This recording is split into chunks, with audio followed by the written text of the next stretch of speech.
읽었던 이 본문의 말씀도 그러므로 주 여호와가 이같이 말한다라는 이 에스겔에서 자주 반복되는 선언으로 이 단락이 시작되면서 하나님께서 오홀리바에게 말씀하고 있는 것을 볼 수 있습니다. 하나님께서 특별히 이 오홀리바를 심판하며 말씀하실 때 먼저 하나님께서 자신을 뭐라고 이제 소개하고 계시냐면은 주 여호와라고 소개하고 있습니다.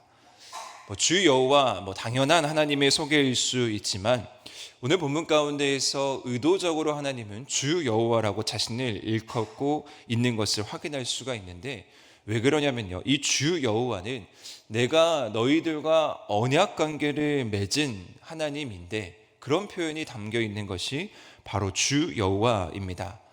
오홀리바의 음행 그리고 언약 관계를 배신한 그 모습을 꼬집으면서 하나님은 원래 하나님과 백성들이 어떠한 관계였는지를 다시 한번 알려주시고자 하는 것이었습니다. 오홀리바에 대한 하나님의 첫 번째 선언이 제시되고 있는데 오홀리바의 연인들을 일으켜서 그녀를 치게 하겠다라는 선언입니다. 그들은 오홀리바가 사랑했다가 외면한 이들인데요, 구체적으로 23절부터 그들의 정체가 기록되어 있습니다. 그들은 바벨론 사람들, 갈대아 사람들, 브곳, 소아, 고아 사람들, 그들과 함께 있는 모든 아수르 사람들입니다 라고 기록되어 있죠.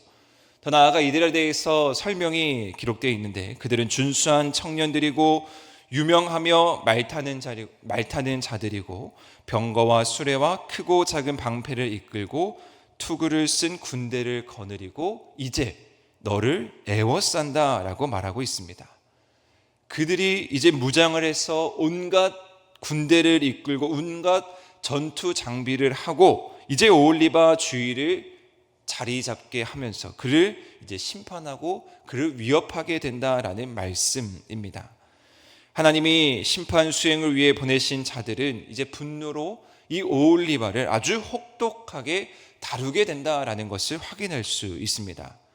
하나님의 질투가 이제 그들의 분노로 전달이 되고 있는 것입니다. 분노한 그들은 오홀리바의 코와 귀를 베어버리고 그리고 남은 자는 칼로 죽임을 당하게 된다라고 기록되어 있습니다. 그래서 이 오홀리바는 이제 어떻게 됩니까? 아름다웠던 그의 모습이 수치와 혐오의 대상이 되고 남자를 유혹하던 그 아름다운 외모를 잃게 됩니다. 그들은 오홀리바의 자녀들도 빼앗아 갈 것이고 남은 자들도 다 불사르게 될 것입니다. 즉 하나님의 철저한 심판이 이 오홀리바를 통해서 나타나게 되는 것이죠. 결국 26절의 말씀과 같이 옷이 벗겨지는 수치를 당하고 장식품들마저도 완전하게 빼앗기게 된다라고 되어 있습니다.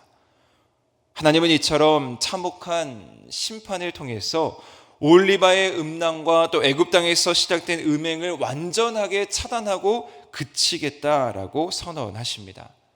그렇게 함으로써 이제 이 오홀리바가 그들에게 눈길을 주지도 않고 다시는 애굽을 기억하지도 않겠다라는 이 근본적인 문제를 완전하게 제거하고 있는 것입니다.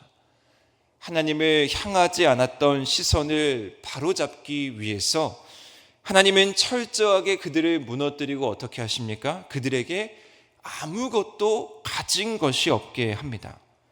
왜냐하면 그렇게 해서 비로소 하나님을 바라볼 수 있게 하는 것입니다.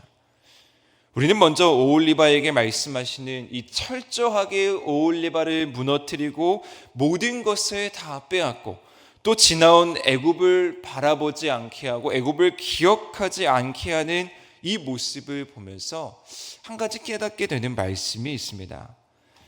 내 마음 가운데 하나님 외에 다른 것으로 채워지게 되면 우리는 온전히 하나님을 바라볼 수 없다라는 것이죠.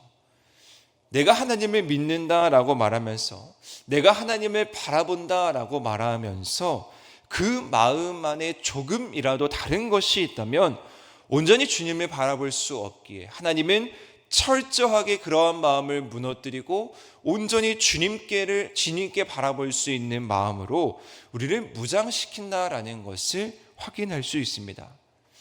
그러면서 예수님께서 제자들에게 허락하신 말씀이 떠오르게 됩니다. 심령이 가난한 자만이 오직 주님을 바라볼 수 있다, 천국을 얻는다라는 말씀입니다. 심령이 가난할 때 자신의 모든 것을 다 내려놓고 하나님, 나는 아무것도 할 수 없으니 오직 주님께서 나의 모든 것이 되십니다라는 이 고백, 하나님을 인정하고 하나님이 나의 주인이심을 온전히 고백하는 마음을 가질 때 비로소 하나님을 바라볼 수 있는 것처럼 오늘 말씀도 마찬가지의 원리입니다. 애굽의 것, 다시는 애굽의 것을 바라보지 않고 기억하지 않는 것, 하나님보다 더 좋아 보이는 것, 세상의 것에 눈들이고 있는 것, 그 모든 것을 내려놓을 때 우리가 철저하게 우리의 마음을 비우고 가난한 마음이 될 때 우리는 온전히 주님을 바라볼 수 있다라는 것이죠. 하나님의 심판을 통해 깨닫는 사실은 이것입니다. 우리는 철저하게 주님을 바라볼 수 있는 연습을 우리 삶 가운데에서 해야 된다라는 말씀입니다. 그리고 28절 말씀에 보시면요, 다시 한번 주 여호와께서 이같이 말씀하신다라는 말씀으로 두 번째 단락이 제시되고 있는데요, 하나님께서 오홀리바에게 두 번째 또 말씀을 선포하십니다.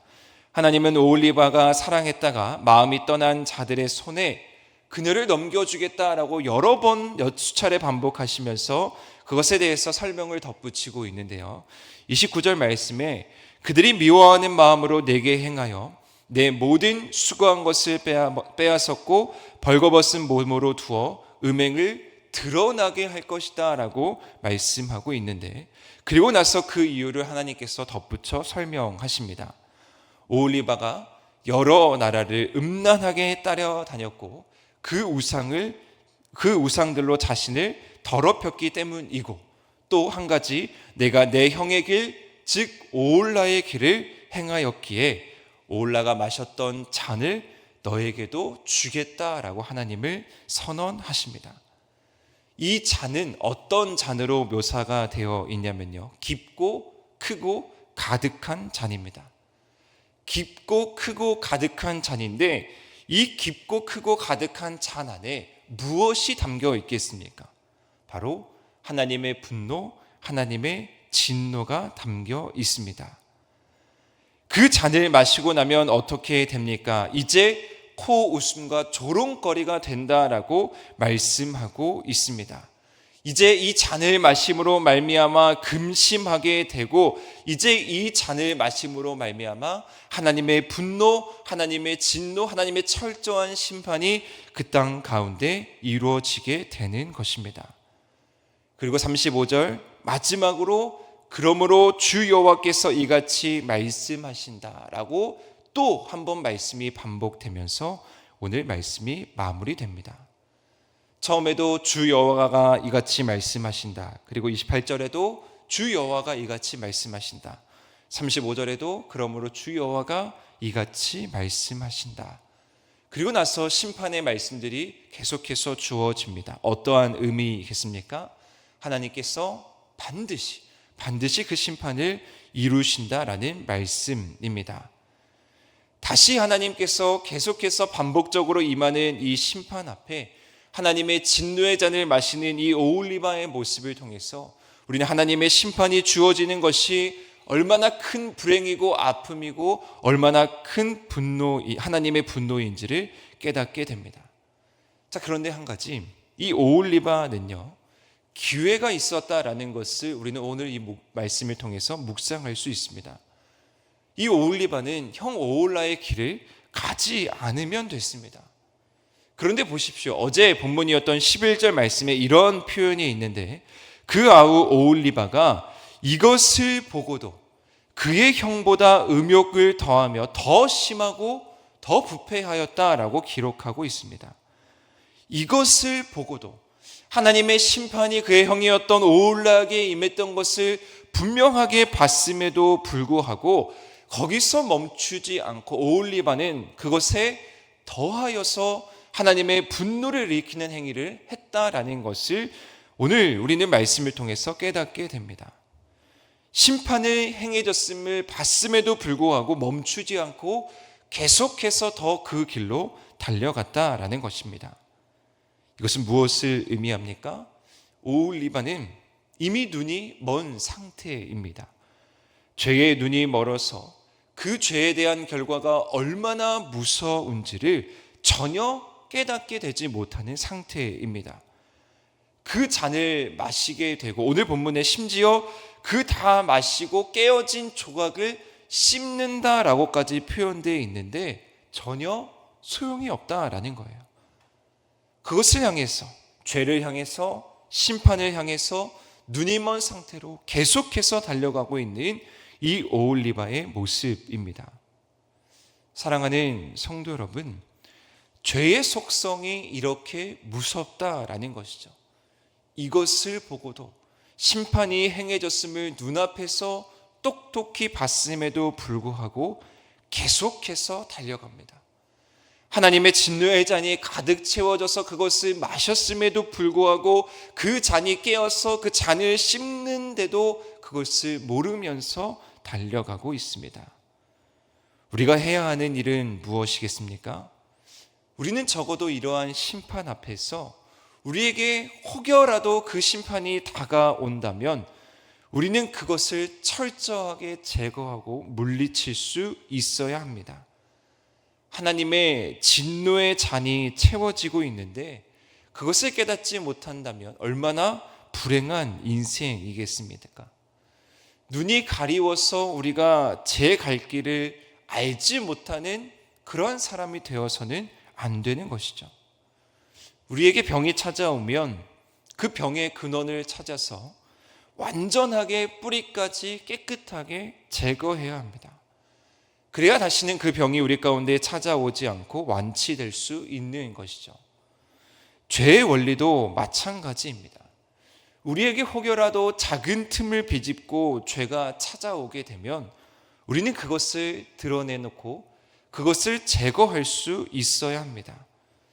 오늘 본문의 이 오홀리바는 음행과 우상과 죄악이 드러남으로 인해서 이제 사람들의 조롱거리가 되고 웃음거리가 됩니다.